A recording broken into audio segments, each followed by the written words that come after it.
என்னென்றே பார்ப்போம். உயிரின் ரசாயன அடிப்படை. உயிரின்னு செல்லும் போது என்ன செல்றோம்னா, உயிரின்னு செல்றது வந்து அங்கிகள், அங்கிகள உயிருள்ள கூறுகள். எங்களை செல்லும் விலங்குகள், தாவரங்கள், நுண்ணங்கிகள், இதுகளை தான் நாங்க உயிருள்ள கூறுகள்லாம் நாங்க உலகத்துல பார்க்கலுமா ஐக்கி. சரியா? உலகத்துல எல்லா பொருட்களும் ஏதோ ஒரு மூலக்கூறு அணுக்களால் ஆக்கப்பட்டுகிறது மாதிரி உயிரும் ஒரு மூலக்கூறுகளால தான் ஆக்கப்பட்டீங்க. உயிரும் ரசாயன சேர்வைகளால தான் ஆக்கப்பட்டீங்க.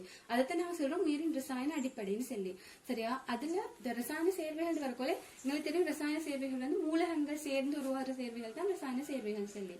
அதே மாதிரி அங்களோட உடல் உள்ள சேர்வைகளும் வந்து மூலகங்களால தான் உருவாக்கப்பட்டிருக்கு. நாங்க உயிரியல் பயாலஜில நாங்க 92 வகையான மூலகங்கள்னு பாக்குறோம். இயற்கையில 92 வகையான மூலகங்கள்ல 25 வகையான மூலகங்கள் தான் உயிராக்குறதுக்கு பங்களிப்பு செலுத்துதுன்னு நான் பாக்குறேன். சரியா? அதுலயும் பிரதானமான மூலகங்கள் வந்து எங்களுக்கு 4 தான் மெயின் மூலகங்களை செல்லணும். 4 உடல்ல அதிகமாக காணப்படுற மூலகங்கள் கார்பன், ஹைட்ரஜன், ஆக்சிஜன், நைட்ரஜன். சரியா? அதோட சேர்த்து இதுதான் இந்த நாளும் தான் பிரதானமாக, அதாவது அதிகமாக காணப்படுது. அதோட அதை விட குறைவாக, அதாவது இதுவும் அதிகமாக காணப்படுற மூலகங்கள் தான் phosphorus, sulphur, sodium, potassium, calcium, magnesium, இரும்பு, குளோரின். சரியா? இந்த மூலகங்களும் பிரதானமாக காணப்படுது. இன்னும் மூலகங்கள் 25 மூலகங்கள் பார்த்தோம்னா இன்னும் மூலகங்களுக்கு அது வந்து சிறிய அளவுல காணப்படுற மூலகங்கள். சரியா? அப்ப உயிருள்ள இந்த மூலகங்கள் சேர்ந்து ரசாயன சேர்வைகள் உருவாக்குது. சரியா? அங்கேகள்ல அப்ப அந்த ரசாயன சேர்வைகளை நாங்க 2ஆ பிரிச்சேலும், சேதன ரசாயன சேர்வைகள், அசேதன ரசாயன சேர்வைகள் சொல்லி. அப்ப சேதன ரசாயன சேர்வைகள் சொல்லக்குள்ள என்னன்னா, கார்பனை கொண்ட சேர்வைகள், கார்பன், ஹைட்ரஜனை கொண்ட பிரதான சேர்வைகளை சேதன ரசாயன சேர்வைகள் சொல்லுவோம். அதே மாதிரி அசேதன ரசாயன சேர்வைகள் சொன்னா கார்பன் அற்ற சிம்பிளான சேர்வைகள், அதாவது CO2, CA, கால்சியம் கார்பனேட்ல எல்லாம் வந்து கார்பன் காணப்படுது. ஆனா அது சிம்பிளான சேர்வைகள், அதனால அதாவது சிம்பிளான சேர்வைகள், அதனால நாங்க இது அசேதன ரசாயன சேர்வைகள் சொல்றோம். சரியா? இதுல சேதன ரசாயன சேர்வைகள்ல பிரதானமா நாங்க அங்களோட உடல் உள்ள சேதன சேர்வைகளை நாங்க எப்படி சொல்றோம்னா உயிரியல் மூலக்கூறுகள் சொல்லி. அப்ப பிரதானமான 4 உயிரியல் மூலக்கூறுகள் உடல்ல காணப்படுது. கார்போஹைட்ரேட், புரதம், லிப்பிட், நியூக்ளிக் அசிட். சரியா? இந்த 4 தான் நாங்க விரிவா பார்க்க போறோம் பிரதானமான மூலக்கூறுகளை. சரியா? அப்ப கார்போஹைட்ரேட் எடுத்துக்கொண்டா உலகில பூமியில, அதாவது பூமியில அதிகம் காணப்படுற ஒரு உயிரியல் சேதன சேர்வை தான் கார்போஹைட்ரேட். சரியா? இது வந்து பிரதானமா உருவாக்கப்படுற வந்து தாவரங்களோட ஒளித்தொகுப்பின் மூலமாக உருவாக்கப்படுற ஒரு சேர்வை. சரியா? கார்போஹைட்ரேட் எங்களுக்கு அது ஆக்கப்பட்ட கூறுகளை அடிப்படையாக கொண்டு 3 வகையா பிரிச்சேனும். ஒரு சக்கரேட்டுகள், இரு சக்கரேட்டுகள், பல சக்கரேட்டுகள் சொல்லி. சரியா? ஒரு சக்கரேட்டுகள் தான் கார்போஹைட்ரேட் பிரதான கட்டமைப்பலகு. ஒரு சக்கரேட்டுகள் தான். இப்ப ஒரு சக்கரேட்டுகள் இயல்பு நாங்க இதை எடுத்துக்கொண்டா, ரசாயன இயல்புகள் எடுத்துக்கொண்டா என்னண்டா நீரில் கரையக்கூடியது, இலகுவாக நீரில் கரையும். மற்றது நீரில் கரையக்கூடியது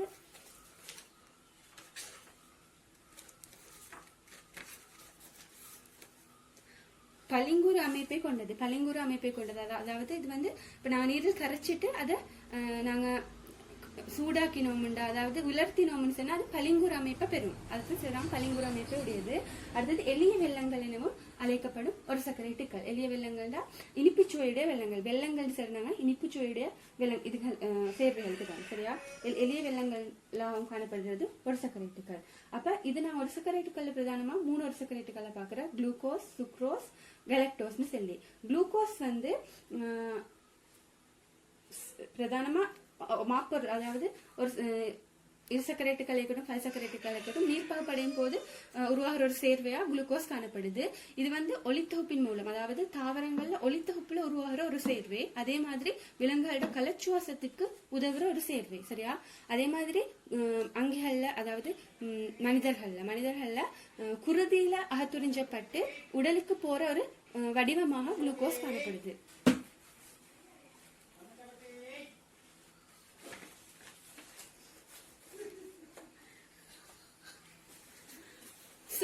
சுக்ரோஸ் சொல்றது வந்து பல வெள்ளம்னு நாங்க சொல்றோம். அதாவது பழுத்த பழங்கள்ல உருவாகிற ஒரு சேர்வையா சுக்ரோஸ் காணப்படுது. இந்த ஒரு சக்கரேட்டுகள்ல இனிப்புச்சுவை கூடின ஒரு சேர்வையா தான் சுக்ரோஸ் காணப்படுது. சரியா? அதே மாதிரி கலக்டோஸ் சொல்றது பால் பொருட்கள்ல காணப்படுறது. அப்படின்னா கலக்டோஸ் வந்து லெக்டோஸ் நீர் பகுப்பால உருவாகிற ஒரு சேர்வை தான் கலக்டோஸ். சரியா? கலக்டோஸ் தனியா அப்படி ஒன்றுல காணப்படும் இல்ல. பிரதானமா லெக்டோஸ் நீர் பகுப்பால தான் லெக்டோஸ் உருவாகுது. அந்த லெக்டோஸ் காணப்படுறது வந்து பால் பொருட்கள். சரியா? இப்ப இவ்வளவுதான் ஒரு சர்க்கரைட்டுகள் சொல்றோம். அடுத்தது இரு சர்க்கரைட்டுகள். நாங்க இரு சர்க்கரைட்டுகளுக்கு வந்தோம்னா இரு சர்க்கரைட்டுகளையும் நாங்க வெள்ளங்கள் தான் சொல்லுவோம்.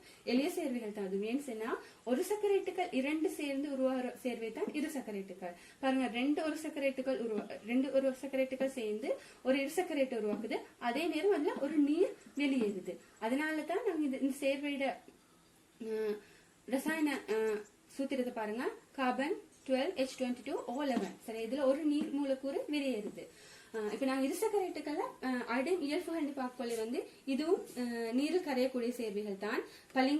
பளிங்குருவாக்கும், அதாவது வெள்ளங்கள் தான். இதுல வந்து சுக்ரோஸ் மட்டும் டிஃபரெண்டா கொஞ்சம் காணப்படும். இதை நாங்க வெள்ளம் என்று சொல்றல. சரியா?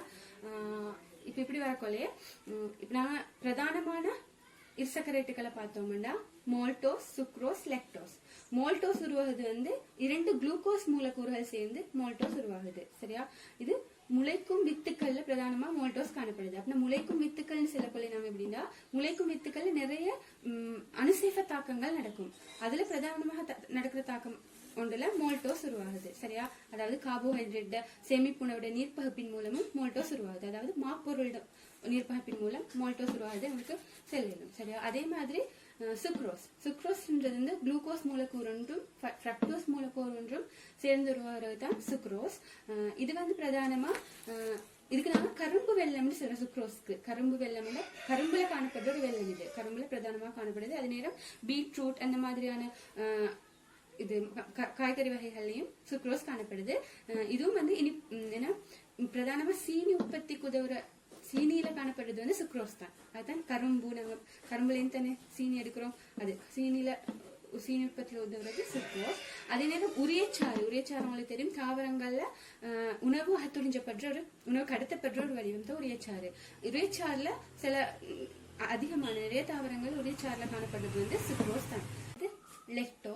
லெக்டோஸ் வந்து எப்படின்னா குளுக்கோஸும் கெலக்டோஸும் சேர்ந்து உருவாகிற ஒரு சேர்வை தான் லெக்டோஸ். பால்ல பிரதானமாக காணப்பட்ட ஒரு சேர்வை லெக்டோஸ். லெக்டோஸ் வந்து அதாவது தாவரங்கள்ல காணப்படாத ஒரே ஒரு கார்போஹைட்ரேட் தான் லெக்டோஸ் மட்டும் தாவரங்கள் இல்ல, விலங்குகள்ல மட்டும் தான் லெக்டோஸ் காணப்படுது. அதாவது பால் பொருட்கள்ல காணப்படுது பிரதானமா, பால் உற்பத்தி பொருட்கள்ல. சரியா? இப்ப அடுத்தது வந்து நாங்க பார்ப்போம் பல்சக்கரைட்டுகள் சொல்லக்கொள்ள இப்படி ஒரு சக்கரைட் அலகுகள் பல பல்பதியமாகுதலால உருவாகிறது தான் பல்சக்கரைட்டுகள். சரியா? பல்சக்கரைட்டுகள் வந்து இதுல நாங்க ரசாயன இயல்புகள் எடுத்துக்கொண்டோம்னா, நாங்க ஒரு சக்கரைட்டுகளுக்கு பார்த்த மாதிரி பல்சக்கரைட்டுகள் ரசாயன இயல்புகள் எடுத்துக்கொண்டோம்னா இது வந்து நீரில் கரையாது. அது ரெண்டும் நீர்ல கரையும், இது நீர்ல கரையாது. அதே நேரம் இதுக்கு நாங்க வெள்ளம்னு சொல்றோம்ல, வெள்ளம் அல்ல இது. அதே நேரம் இது வந்து பளிங்குரு அற்றது இது. சரியா? உதாரணமா சொல்ல போனோம்னா மாப்பொருள் மணிகளாக வந்து தாவரங்கள் சேமிக்கப்படும். அது வந்து நாங்க பளிங்குரு செல்றோம்ல, பளிங்குரு அற்ற சேர்வைகள் தான் பல்சக்கரைட்டுகள். சரியா? இயற்கையில நிறைய பல்சக்கரைட்டுகள் காணப்படுது. அதாவது ஒரு சக்கரைட்டுகள் மூணுக்கு தானே, அப்ப அது மூணும் சேர்ந்து உருவாக்குற பல்சக்கரைட்டுகள் நிறைய காணப்படுது. நாங்க இங்க சிலபஸ்ல பிரதானமாக 3 பல்சக்கரைட்டுகளை பாக்குறோம். இந்த 3 பல்சக்கரைட்டுகளுமே குளுக்கோஸ் பல்பகுதியத்தால தான் உருவாகுது. அதாவது குளுக்கோஸ்கள் பல இணைந்து உருவாகிற சேர்வைகளா தான் செல்லுலோஸ், மாப்பொருள், கிளைகோஜன் இது மூணுமே காணப்படுது. நாங்க பல்சக்கரைட்டுகள் வந்து இயற்கையில கிளைகளுடைய பல்சக்கரைட்டுகளாகவும் கிளைகள் அற்ற பல்சக்கரைட்டுகளாகவும் காணப்படும். சரியா? கிளையுடைய கிளையற்றன்ஸ் என்ன, இப்ப ஒரு சக்கரைட்டுகள் இணையிற நேரம் நேரிய சங்கிலிகளாக இணைஞ்சுன்னா நாங்க அது கிளையற்றதுன்னு சொல்றோம். அதே நேரம் நேரிய சங்கிலிகள்ல இப்படி சைட்கெல்லாம், அதாவது பக்கவாட்டாக இணைஞ்சு கொண்டு போயிடுச்சின்னு சொன்னா அதுக்கு நாங்க கிளைகள் உடையதுன்னு சொல்றோம். இப்ப உதாரணமா கிளை உடையதுக்கு நாங்க கிளைகோஜனை சொல்லணும். கிளைகோஜன் வந்து ஒரு கிளையுடைய பல்சக்கரைட்டு. அதே நேரம் செல்லுலோஸ் வந்து ஒரு கிளையற்ற பல்சக்கரைட்டு. சரியா? இது உங்களுக்கு சிலபஸ்ல இல்லைன்னு நினைச்சேன், அதனால நீங்க அதை பெருசா இதாக்க வேணாம். அடுத்து பல்சக்கரைட்டுகள் வந்து பிரதானமா 3 பல்சக்கரைட்டுகளை நாங்க எங்க சிலபஸ்ல பாக்குறோம். அதுல வந்து ஒன்று செல்லுலோஸ் வந்து பிரதானமா காணப்பட்டது தாவரங்கள்ல தான், விலங்குகள்ல செல்லுலோஸ் இல்ல. சரியா? தாவரங்கள்ல கலச்சுவரோட பூரா செல்லுலோஸ் காணப்படுது. அதே நேரம் செல்லுலோஸ் நார்களை உருவாக்கும். நேரிய சங்கிலிகள் தான் என்ன சொன்ன, கிளையற்றது. அப்ப நேரிய சங்கிலிகள் இணைஞ்சு நார்களை உருவாக்கும். இந்த நார்கள் பல அந்த ஒன்றின் மேல் ஒன்று எடுக்கப்படுவதனால கலச்சுவர் உருவாக்கப்படுது. அதாவது கலச்சுவர் செல்லுலோஸ் வந்து ஒரு கட்டமைப்பு கார்போஹைட்ரேட்டா காணப்படுது. இப்ப நாங்க இதை எடுத்துக்கொண்டோம்னா எங்களோட சமிப்பாட்டு தொகுதியில இப்ப நாங்க தாவர உணவு உட்கொள்றதானே எங்களோட சமிப்பாட்டு தொகுதியில சமிப்பாடு அடையாத ஒரு கூறா செல்லுலோஸ் காணப்படுது, அதான் நார்கள் காணப்படுது. நார்கள் வந்து சமிப்பாடு அடையாது, நார்களாகவே தான் நாங்க ஒன்று நார் உணவுகள் நார்களாகவே தான் வெளியேற்றப்படும். சரியா? அப்ப எங்களோட சமிப்பாட்டு தொகுதியில் அதாவது இது சமிப்பாடு செய்யற நொதியங்கள் இல்ல. அடுத்தது மாப்பொருள். மாப்பொருள் தான் எங்களுக்கு தெரியும் தாவரங்களோட பிரதான சேமிப்புணவு, தாவரங்கள்ல காணப்படுற பிரதான சேமிப்புணவு மாப்பொருள். சரியா? அப்ப அப்படின்னா ஒளித்தொகுப்பின் மூலம் உருவாக்கப்பட்டு சேமிக்கப்படுது தாவரங்கள சேமிப்புணவாக. அடுத்தது கிளைகோஜன். கிளைகோஜன் வந்து பிரதானமாக காணப்படுது விலங்குகள், அதாவது விலங்கு சேமிப்புணவாக கிளைகோஜன் காணப்படுது. தாவரங்கள்ல கார்போஹைட்ரேட் சேமிக்கப்படுது மாப்பொருள் என்ற வடிவில. அதே மாதிரி மனித அதாவது விலங்குகளோட உடல்ல இது கார்போஹைட்ரேட் சேமிக்கப்படுற ஒரு வடிவம் தான் கிளைகோஜன், கிளைகோஜனாக சேமிக்கப்படுது. எங்களுக்கு தெரியும் எங்களோட அதாவது மனிதர்களோட ஈரல்ல கிளைகோஜன் வடிவில தான் கார்போஹைட்ரேட் சேமிக்கப்படுது. சரி, அடுத்த நாம பார்ப்போம் கார்போஹைட்ரேட்டுகளோட தொழிற்பாடுகள். சரியா? கார்போஹைட்ரேட்டுகளோட தொழிற்பாடுகள் வரக்குள்ள நிறைய தொழிற்பாடுகள் காணப்படுது. அதுல நாங்க பிரதானமான நாளை நாங்க பார்ப்போம் இன்னைக்கு. ஒன்றின பிரதானமான தொழிற்பாடு தான் சக்தியில முதலிடம், அதாவது சக்தி உற்பத்திக்கு அதாவது முக்கியமா பயன்படுத்தப்படுற ஒரு மூலக்கூறு தான் கார்போஹைட்ரேட், அதாவது குளுக்கோஸ். குளுக்கோஸ்ல தான் மனித உடல்லையாக இருக்கட்டும் தாவரங்கள்லையாக இருக்கட்டும் சக்தி உருவாக்கப்படுறது பிரதானமாக முதலாக குளுக்கோஸால தான். சரியா? அப்ப சக்தியோட முதலிடம் கார்போஹைட்ரேட். அடுத்தது சேமிப்புணவு. நான் பார்த்தோம் விலங்குகளையும் தாவரங்களையும் சேமிப்புணவாக காணப்படுது இல்லையா, அது சேமிப்புணவாக காணப்படுது கார்போஹைட்ரேட். அடுத்து அதே நேரம் கட்டமைப்பலகாகவும் காணப்படுது. கட்டமைப்பலகன்னு வரக்கூட இப்ப நான் சின்ன பாருங்க செல்லுலோஸ் வந்து கலச்சுவர்ல காணப்படுது, தாவர கலச்சுவர்ல. அந்த மாதிரி பல இடங்கள்ல கட்டமைப்பலகா கார்போஹைட்ரேட் காணப்படுது. சரியா? அதே நேரம் அடுத்து நாங்க நியூக்ளிக் அசிட் கட்டமைப்பலகாவும் கார்போஹைட்ரேட் காணப்படுது. நாங்க ஏன் இன்னைக்கு நியூக்ளிக் அசிட் ஸ்பெஷலா கொடுக்குறோம்னா அதுவும் கட்டமைப்புல தானே வருது. இப்ப நியூக்ளிக் அசிட்னு சொல்லக்குள்ள எங்களோட பரம்பரை அலகனா அது, அதாவது டிஎன்ஏ ஆர்என்ஏ, அது எங்களோட பரம்பரை அலகில காணப்படுற இதுதான் நாங்க நியூக்ளிக் அசிட் அதாவது பரம்பரை அலகத்தான் சொல்றோம் நாங்க. அப்ப அதுலயும் கார்போஹைட்ரேட் கட்டமைப்பலகா காணப்படுது என்பதனாலதான் நாங்க இதை நாங்க வேறையா பாக்குறோம். சரியா? இவ்வளவுதான் கார்போஹைட்ரேட். நாங்க அடுத்தது புரோட்டீன் பார்ப்போம்.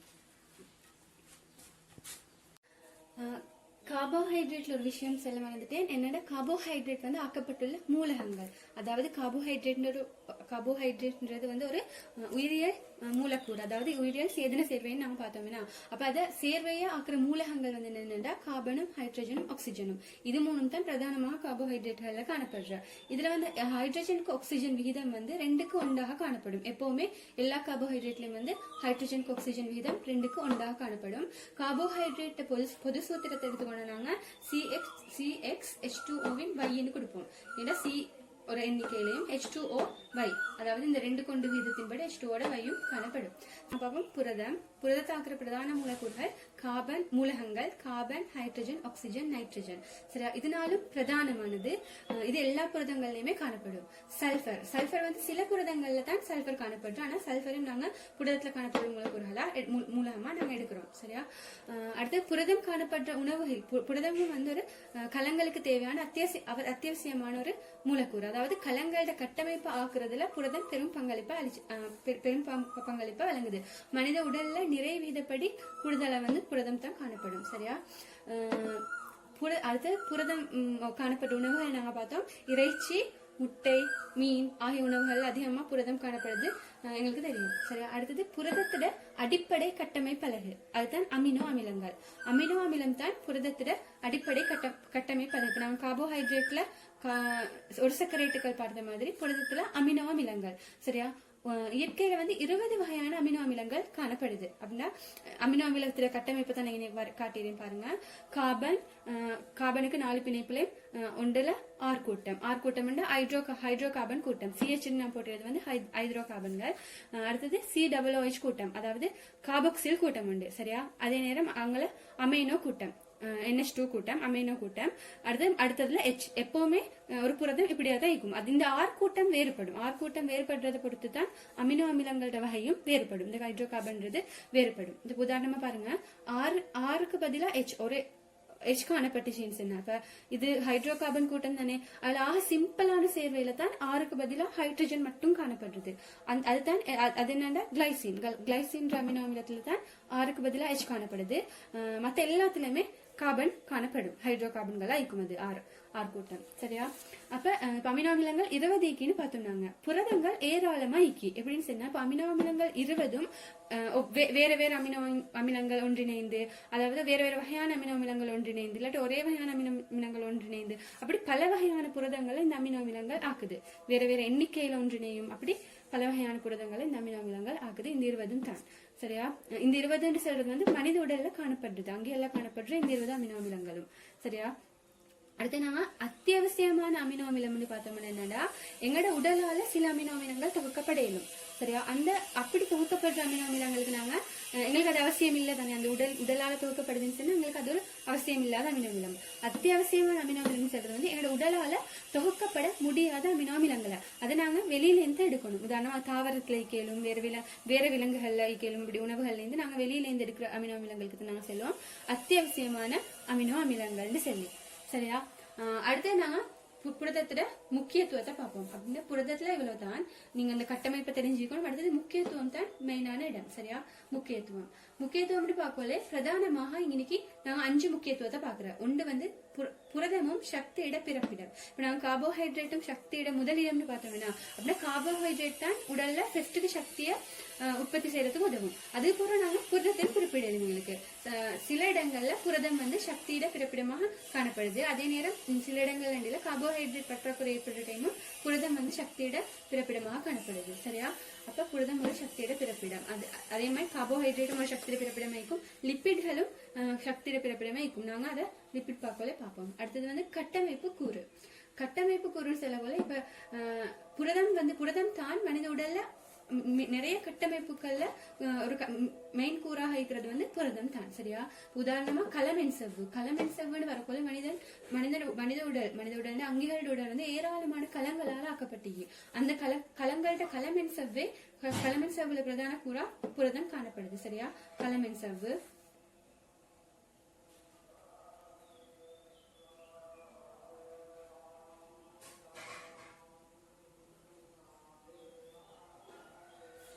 அடுத்து கொலாஜன் சொல்றது தொடுப்பிலையமாக காணப்படுது. உடல்ல தொடுப்பிலையமாக, உதாரணமா எண்பை கட்டும், மற்றது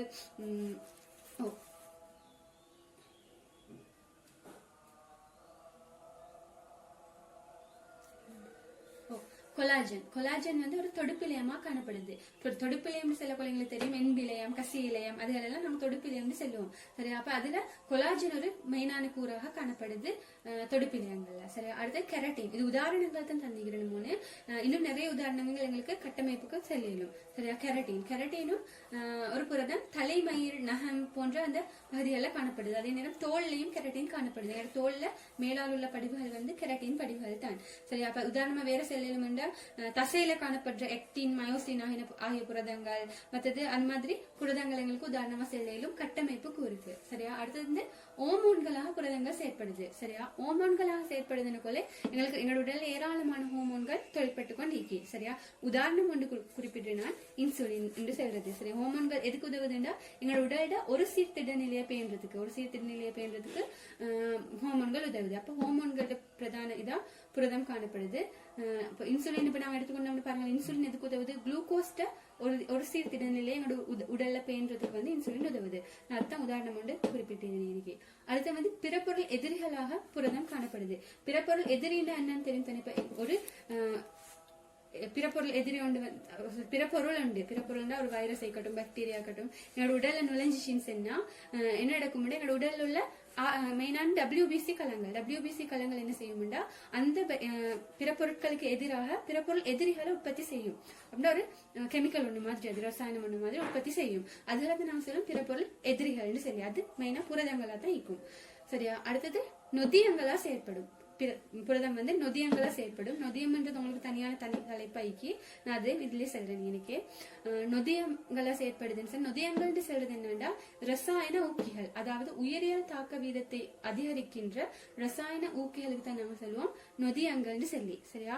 அப்ப ஊக்கிகள் சில போக்கில் எப்படின்னா ஒரு தாக்கம் உண்டு. இப்ப நாங்க உதாரணமா ஒரு நொதியம் சொல்லுவோம் நாங்க சுக்ரோஸ். சுக்ரோஸ் வந்து குளுக்கோஸ் ஆகும் ஃப்ரக்டோஸ் ஆகும் நீர் படையிற தாக்கம். சரியா?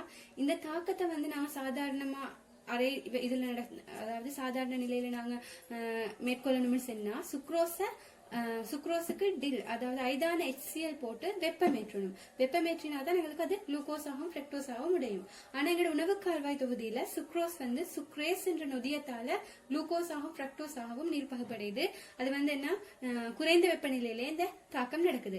அதாவது அதுக்கு ரீசன் என்ன, சுக்ரேஸ் என்ற நொதியம், இதுதான் நொதியம் வந்து இதுக்கு ஊக்கியா செயற்பட்டு தாக்கத்தை விரைவுபடுத்துது, தாக்க விதத்தை கூட்டுது. ஆகவே விரைவா இந்த தாக்கம் நடக்குது எங்களோட உணவு கால்வாய் தொகுதியில். அதே மாதிரி தான் அமிலேஸ் காணப்படுற நொதியம். இது வந்து உமிழ்நீர்லயும் காணப்படுது, எங்களோட சமன்பாடு தொகுதியில என்ன இடங்கள்லயும் காணப்படுது. அமிலேஸ் தொழில் என்னன்னா மாப்பொருளை மோல்டோஸாக மாத்துறது. சரியா? அப்ப இதுவும் வந்து உடல்ல வந்து உடல் வெப்பநிலையிலேயே குறைந்த வெப்பநிலையிலேயே நடைபெறுது இந்த தாக்கம். சரியா? இதுதான் நொதியங்களுக்கு எங்களுக்கு உதாரணமா செல்லும் நிறைய நொதியங்கள் உடல்ல காணப்படுது. இதை நான் மெயினா இன்னைக்கு குறிப்பிட்டு உதாரணத்துக்கு சொல்றேன். லிப்பிட்டுகள் தான் நாங்க அடுத்து பார்க்க போற பிரதான உயிரியல் மூலக்கூறு. சரியா? இந்த லிப்பிட்டுகளும் வந்து இந்த சேர்வைகளும் வந்து என்னன்னா பிரதானமா கார்போஹைட்ரேட் மாதிரி கார்பன், ஹைட்ரஜன், ஆக்சிஜன் ஆகிய மூலங்களால தான் ஆக்கப்பட்டிருக்கு. சரியா? இதுல வந்து கார்பன் மாதிரி இல்ல. கார்பன்ல நாங்க பார்த்தோம் H2O வீதம் 2க்கு 1 சொல்லி. இதுல வந்து ஆக்சிஜன் விகிதம் அதிகமாக இருக்கும். சரியா? கார்பன் ஹைட்ரஜன் விட ஆக்சிஜன் விகிதம் அதிகமாக இருக்கும். அதனால கார்போஹைட்ரேட் மாதிரி சேர்வையில இது 3 மூலங்களும் தான் இருக்கும். சரியா? லிப்பிடுகள் வந்து எங்களுக்கு தெரியும் நிறைய லிப்பிட்டுகள் செல்லும் போது கொழுப்புகள், எண்ணெய்கள் அதெல்லாமே நாங்க அதெல்லாம் லிப்பிட்டுகள் தான். சரியா? லிப்பிட்டுகள் வந்து திண்ம நிலையில அரை வெப்ப நிலையில திண்ம நிலையில இருக்கும் இருந்தால் அதுக்கு நாங்க கொழுப்புன்னு செல்வோம். அதே நேரம் திரவ நிலையில இருக்குமாக இருந்தால் அதுக்கு எண்ணெய்னு செல்வோம் நாங்க. இவை வந்து நீரில் கரையாத முனைவு தன்மையற்ற சேர்வைகள் தான் லிப்பிட்டுகள். சரியா? நீரில் கரையாத என்ற நேரம் அதாவது நீரில் கரையாது. நீர் வந்து முனைவுத்தன்மையான சேர்வை தானே. முனைவுத்தன்மையான சேர்வைகள்ல லிப்பிட் கரையாது. முனைவுத்தன்மையற்ற சேர்வைகள்ல இது கரையும். சரியா? அடுத்தது நாங்க பார்ப்போம் இது என்னடா லிப்பிட்டுகளோட அடிப்படை அலகு. இப்ப நாங்க கார்போஹைட்ரேட் பார்த்தோம், ஒரு சர்க்கரைட்டுகள், புரதத்திட பார்த்தோம், அமைனோ அமிலங்கள். அதே மாதிரி லிப்பிட்டுகளுக்கு வந்து ஒரு மூலக்கூறால் ஆக்கப்பட்டுள்ளது. அது 2 விதமான மூலக்கூறுகளால 2 விதமான சேர்வைகளால் ஆக்கப்பட்டது. அதான் ஒன்றுன்னா கொழுப்பமிலமும் கிளிசரோலும். கொழுப்பமிலங்களும் கிளிசரோலும் சேர்ந்துதான் லிப்பிட்டுகள் உருவாக்குது. இப்ப 2ம் இணையக்கொலை ஒரு நீர் மூலக்கூறு வெளியேற்றப்படும். சரியா? இவ்வாறுதான் லிப்பிட்டுகள் உருவாகுது. அதே நேரம் இது வந்து என்னன்னா நாங்க கொழுப்பமிலங்களை இப்ப கொழுப்பமிலங்கள் ஒரு அமினோ அமிலங்கள் கொழுப்பமிலங்கள். சரி, அது ஒரு மூலக்கூறு. அப்ப அதுல பல வகையானதுகள் இருக்கிற அமினோ அமிலங்கள்ல பல வகையான இருக்கிற மாதிரி கொழுப்பமிலங்களையும் காணப்படுது. பல வகையான கொழுப்பமிலங்கள் காணப்படுது. சரியா? அது நாங்க 2ஆக பிரிச்சதும் நிரம்பிய கொழுப்பமிலங்கள், நிரம்பாத கொழுப்பமிலங்கள் சொல்லி. நிரம்பிய கொழுப்பமிலங்கள் சொல்லக்கொள்ள எப்படின்னா கார்பன் சங்கிலியான சேர்வைகள் தான் கொழுப்பமிலங்கள்ல காணப்படுற. அந்த கார்பன் சங்கிலிகள்ல வந்து இந்த மாதிரி டபுள் பண்டோ ட்ரிபிள் பண்டோ காணப்படாட்டி, இரட்டை அல்லது மும்மை பிணைப்புகள் காணப்படாட்டி நாங்க அதை நிரம்பிய கொழுப்பமிலம் என்று சொல்றோம். அதுல வந்து ஹைட்ரஜன் அளவு கூடையா இருக்கும். ஏன்னா இப்ப கார்பனுக்கு 4 பிணைப்பு, 2 பிணைப்பு இந்த கார்பனுக்கு பேசின்னு சொன்னா அப்ப ஹைட்ரஜன் அளவு குறையும் தானே, டபுள் பண்ட் வரக்கொள்ளே. அப்ப இங்க ஹைட்ரஜன் அளவு கூடையாக இருக்கும். நிரம்பாத கொழுப்பமிலங்கள் அப்படின்னா கார்பன் டபுள் பாண்ட் அல்லது கார்பன் ட்ரிபிள் பாண்ட், இரட்டை அல்லது மும்மை பிணைப்புகள் வந்து காணப்பட்டுச்சுன்னா அதுக்கு நாங்க நிரம்பாத கொழுப்பமிலம் சொல்லுவோம். இது வந்து பொதுவாக அறை வெப்பநிலை திரவமாகத்தான் காணப்படும். சரியா? அடுத்த நாங்க பார்ப்போம் லிப்பிட் முக்கியத்துவங்கள். சரி, முக்கியத்துவம் வரக்கொள்ளே இப்ப முக்கியத்துவம் சொன்னா லிப்பிடும் சக்தி முதலாக செயற்படும். இப்ப எங்களுக்கு தெரியும் புரதம் நாங்க சக்தி முதலிடமாக செயற்படும் பார்த்தோம், கார்போஹைட்ரேட்டும் சக்தி முதலிடமாக செயற்படும் பார்த்தோம் நாங்க. அதே மாதிரி லிப்பிட்டுகளும் சக்தி முதலாக செயற்படும். கார்போஹைட்ரேட்ல இருந்து வார சக்தியை விட ஒரு லிப்பிட் மூலக்கூறுல இருந்து வார சக்தி அளவு மிகவும் அதிகமாக இருக்கும். சரியா? ஒரு கார்போஹைட்ரேட்ல இருந்து வார சக்தி அளவை விட ஒரு லிப்பிட் மூலக்கூறுல இருந்து வார சக்தி அளவு அதிகமாக இருக்கும். அடுத்து லிப்பிடும் கட்டமைப்பு கூறாக காணப்படும். அதாவது லிப்பிடும் கலமம் செவ்வல கட்டமைப்பு கூறாக காணப்படும். கலமம் செவ்வல நம்ம புரதம் நீக்கின்னு பார்த்தோம். சரியா? புரதத்தை விட லிப்பிட் அளவு எண்ணிக்கை கூடையா இருக்கும் களமென் செவ்வல. பிரதானமாக அந்த காணப்படுற லிப்பிடுகள் என்னன்னா பொஸ்போலிபிட் இந்த வகையான லிப்பிடும், அடுத்து கொலஸ்ட்ராலும் காணப்படும் களமென் செவ்வல.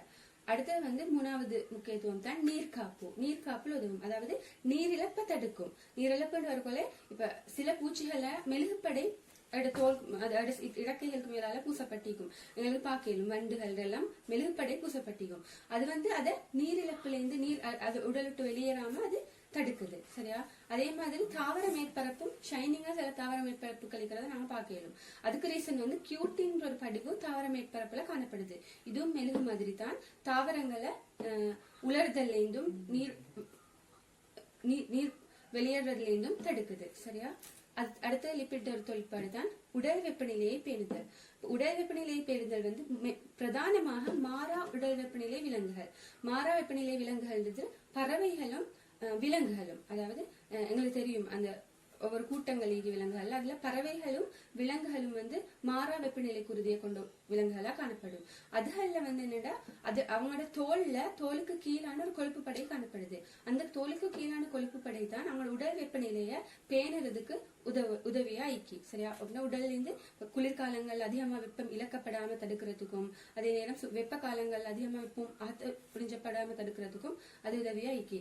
அடுத்து வந்து உட்புற அங்கங்களை பாதுகாத்தல். இப்ப எங்களோட உட்புற அங்கங்கள் வரக்குள்ள உதாரணமா சொல்லுவோம் நாங்க இதயம் மூளை அந்த மாதிரி இதயம் அந்த மாதிரி அங்கங்களை சுத்தி ஒரு பெரிய லிப்பிட் படை வந்து காணப்படும். ஏன்னு சொன்னா அதுக்கு ரீசன் இப்ப அந்த அதிர்ச்சியிலிருந்து அந்த அங்கங்களை பாதுகாக்கிறதுக்கு. திடீர் அதிர்ச்சி ஒன்று ஏற்படக்கொள்ளே, அதாவது அதிர்ச்சின்னு சொல்றது வந்து ஒரு வைப்ரேஷன் ஒன்று ஏற்படக்கொள்ளே அதுல இருந்து பாதுகாக்கிறதுக்கு வந்து இந்த லிப்பிட் படை உதவுது. அந்த அங்கங்களை சூழ லிப்பிட் படை காணப்படுது. சரியா? அடுத்தது ஹோமோன்கள் உற்பத்திக்கும் உதவும். நாங்க இன்னொன்று பார்த்தோம்னா புரதங்களும் ஹோமோன்கள் உற்பத்திக்கு உதவும். சரியா? அதுல நாங்க இன்சுலின் ஹோமோன் உதாரணமா பார்த்தோம்.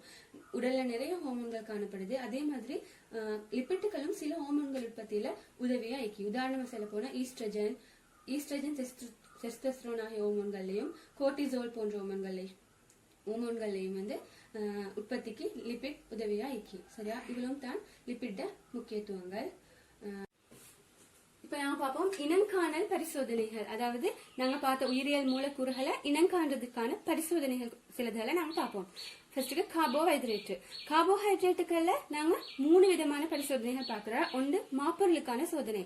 மாப்பொருள் சோதனை நாங்கெல்லாம் இதுக்கு முதலையும் படிச்சுப்போம். என்னடா மாப்பொருளை நாங்க அயோடின் கரைசலோட சேர்க்கக்கொள்ள கருநீல நிறம் தோன்றும். அதாவது அயோடின் கரைசல் செங்கபில நிறமானது. அப்ப செங்கபிலமான நிறமான அயோடின் கரைசலை நாங்க மாப்பொருள் கரைசலோட சேர்க்கக்கொள்ள கருநீல நிறம் தோன்றுச்சின்னு சொன்னா அதுல மாப்பொருள் ஈக்கின்னு எங்களுக்கு செல்லணும். சரியா? அடுத்தது வந்து ஒரு சர்க்கரைட்டுகள் மற்றது சுக்ரோஸ் தவிர்ந்த ஏனைய இரு சர்க்கரைட்டுகளுக்கான பரிசோதனை. சரியா? ஒரு சர்க்கரைட்டுகள் சுக்ரோஸ் தவிர்ந்த ஏனைய இரு சர்க்கரைட்டுகளுக்கான பரிசோதனையை தான் நாம பார்க்க போறோம். குளுக்கோஸ் கரைசல். ஒரு சர்க்கரைட்டுகளுக்கு உதாரணமா எங்களுக்கு குளுக்கோஸ் எடுக்கணும். குளுக்கோஸ் கரைசல் ஒரு சோதனை குழாயில எடுத்து அதுல பெனடிக் கரைசல், பெனடிக்ட ஏ அல்லது பி கரைசல்னு சொல்லணும். பெனடிக் 2 விதமான கரைசலிக்கு ஏ அல்லது பி கரைசல்ல நாங்க சில துளிகளை போட்டு அது நாங்க வெப்பமேற்றும் போது, இது வெப்பமேற்றலுக்கான குறியீடு, வெப்பமேற்றும் போது அதுல எங்களுக்கு நிறமாற்றத்தை அவதானிச்சு செல்லும். இறுதியாக செங்கட்டி சிவப்பு நிற வீழ்படி ஒன்று தோன்றும். சரியா? அப்ப அதுக்கு நிறமாற்றமா வாருது அப்படின்னா நாங்க இதுல என்ன சேர்த்து வெப்பமேற்ற கொள்ள நீல நிறமா தான் பெனடிக்ட் கரைசல் நீக்கும். அப்ப நீல நிற கரைசல் நடக்கும்டா பச்சையாக மாறி, பசிய மஞ்சளாக மாறி, அப்புறம் செம்மஞ்சளாக மாறி, அதுபோல இறுதியாகத்தான் செங்கட்டி சிவப்பு நிற வீழ்படி ஒன்று பெறப்படும். அப்படி நிறமாற்றங்களோடு இப்படி வீழ்படி ஒன்று பெறப்பட்டுச்சின்னு சொன்னால் அங்க ஒரு சர்க்கரைட்டுகளும் சுக்ரோஸ் தவிர்த்து ஏனைய இரு சர்க்கரைட்டுகளும் காணப்படும் எங்களுக்கு செல்லணும். சரியா? டயபெட்டிக்ஸ், அதாவது நீரிழிவு நோய்க்கான சோதனையில இப்படி ஒரு சோதனை செய்வாங்க அவங்க. சரியா? அதாவது சிறுநீர்ல குளுக்கோஸ் ஈக்காண்டு பாக்குறதுக்கு இப்ப அந்த சோதனை செய்யறதுல இந்த பரிசோதனையை தான் செய்வாங்க, குளுக்கோஸ் ஈக்காண்டு பாக்குறதுக்கு. சரியா? அடுத்து நாங்க பார்ப்போம் சுக்ரோஸ்க்கான சோதனை. இப்ப நாங்க ஒரு சர்க்கரைட்டுகளுக்கான மற்றது சுக்ரோஸ் தவிர்த்து பார்த்தோம். அப்படின்னா சுக்ரோஸ்க்கான ஒரு சோதனைக்கு தானே வேணும். அடுத்த சுக்ரோஸ்க்கான ஒரு சோதனை தான் நாங்க இனி பார்க்க போறோம். அது எப்படின்னு சொன்னா நாங்க ஒரு சோதனை குழாயில சுக்ரோஸ் கரைசல் எடுக்கிறோம். அந்த கரைசலுக்கு ஐதான ஹைட்ரோகுளோரிக் அமிலம் HCl அல்லது ஐதான சல்பூரிக் அமிலத்தை இட்டு வெப்பமேற்றணும். வெப்பமேற்றக்கோள் எப்படின்னா நாங்க நேரடியாக வெப்பமேற்றப்படாது. ஏன்னா இது நாங்க அமிலங்கள் போடுறது. ஆகவே நாங்க ஒரு தாலியில நீரை நிரப்பி நீர்ல வச்சுதான் நீர்ல இந்த சோதனை குழாய் வச்சு அந்த தாலியை தான் வெப்பமேற்றணும்.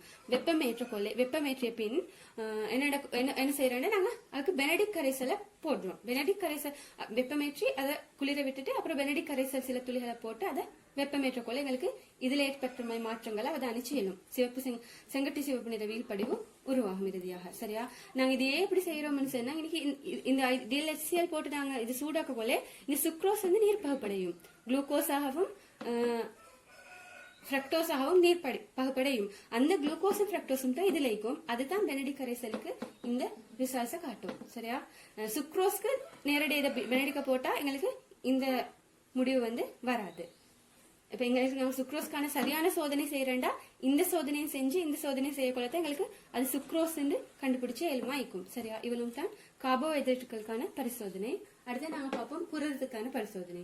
புரதத்துக்கான பரிசோதனை நாங்க ஒன்றுதான் செய்யற பயோரேட் சோதனைன்னு சொல்லி. பயோரேட் சோதனை என்ன அப்படின்னா நாங்க ஒரு சோதனை குழாயில ஏதாவது ஒரு புரதம் முட்டை வெண்கருவை நான் இங்கே போட்டுக்கிறேன் அல்லது பருப்பை தூளாக்கி அப்படி நாங்க ஏதாவது ஒரு புரதத்தை எடுத்து அதுக்கு 5% NaOH சேர்க்கிறார். Sodium hydroxide 5% sodium hydroxide. இது வந்து இது சயின்ஸ் லேப்ல இருக்கும். அதை சேர்த்து அதோட 1% செப்பு சல்பேட் சில துளிகள் CuSO4 சில துளிகளை நாங்க துளியா சேர்க்கும் போது என்ன நடக்கும்னா அந்த கரைசல் வந்து இளம் சிவப்பு ஊதாவா இருக்கும். அது வந்து கடும் ஊதா நிறமா மாறுறதை எங்களுக்கு அவதானி செய்யலும். இந்த நிறமாற்றத்தை எங்களுக்கு அவதானி செய்யலும். இந்த நிறமாற்றம் ஏதாவது ஒரு கரைசலுக்கு வந்துச்சுன்னு சொன்னால் இப்படி சேர்க்கும் போது அது வந்து அதுல புரதம் நீக்கின்னு எங்களுக்கு ஒரு முடிவுக்கு வரையணும். சரியா? அடுத்து லிப்பிடுகளுக்கான சோதனை என்னன்னா சூடான் 3 சோதனை. சூடான் 3 சோதனை எப்படி? சூடான் 3 சொல்றது வந்து ஒரு சோதனை பொருள்.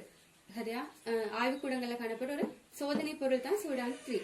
இந்த சூடான் 3 நாங்க என்ன செய்வோம்டா ஒரு சோதனை குழாயில தேங்காய் எண்ணெய் ஏதாவது ஒரு லிப்பிட் தேங்காய் எண்ணெய்களை எடுக்கணும். உங்களுக்கு நல்லெண்ணெய் தேங்காய் எண்ணெய் நம்ம எண்ணெய்களை எடுத்து அதுல சூடான் 3 சோதனை பொருள் அதாவது பவுடரா தான் இருக்கும், தூளா தான் இருக்கும். அதை சேர்க்கும் போது சேர்த்து குலுக்க கொள்ள என்ன நடக்கும்டா சிவப்பு எண்ணெய் கோலங்கள் உருவாகிறது எங்களுக்கு அவதானி செய்யலும். சிவப்பு நிறமான இது வந்து பிங்க் கலர்ல இருக்கும். சரியா? அதை நாங்க சேர்த்து குலுக்க கொள்ள நல்லா குலுக்கிட்டு நாங்க அதை விட கொள்ள சிவப்பு எண்ணெய் கோலங்கள் எங்களுக்கு அவதானி செய்யலும் ஆயிக்கும். அப்ப இதுதான் லிப்பிடுக்கான சோதனை. இந்த இவ்வளவு தான் நாங்க இனங்காணல் சோதனைகளா வந்து பாக்குற உயிரியல் மூலக்கூறுகளுக்கு.